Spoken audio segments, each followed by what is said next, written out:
Hello everybody, welcome back to HardReset.Info channel. In today's video, I'll show you how to fix touch screen not responding on your OPPO Reno 15F 5G.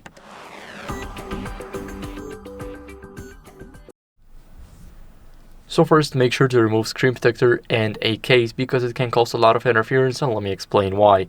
Basically, whenever you got a case and it's going over the bezel, which is the dark part between the screen and the side of the phone, if it's going onto the screen, what can happen is this. So, as you guys can see this, imagine this is a case blocking it. You cannot do anything. You can't click on any app. So make sure to remove the case if this is what's happening.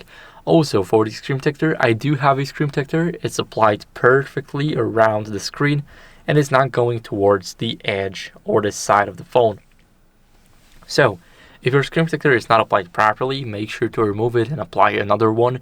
But this time, make sure to do it carefully and make sure to do it correctly. Next, make sure to clean your screen with a microfiber cloth.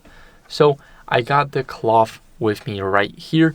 Now what are we gonna do is we're gonna fold it in a couple of halves and basically we can start cleaning. So we got it right here. Now we can grab the phone, we can easily start cleaning it little by little, and it is clean now. So we can put the microfiber cloth down. We got our phone, and now what are we gonna do is we're gonna go over and press the power button, the volume up button, and now we're gonna swipe up to restart the device. Now it is restarting, and I'll see you guys in a second once the restart is done.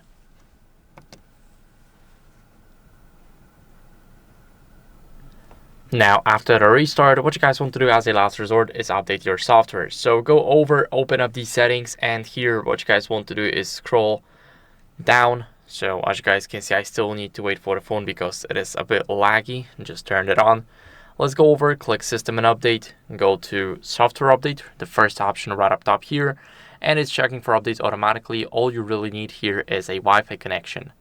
So as you guys can see, my version is up to date, but if yours isn't, then I recommend you updating because it is very important to get rid of any old glitches on your device.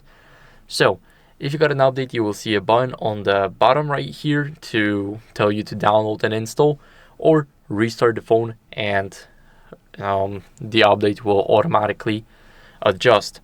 So that's what you guys can do. I hope this video was helpful. If it was, then leave a like, subscription, and a comment, and I'll see you in the next one. Bye.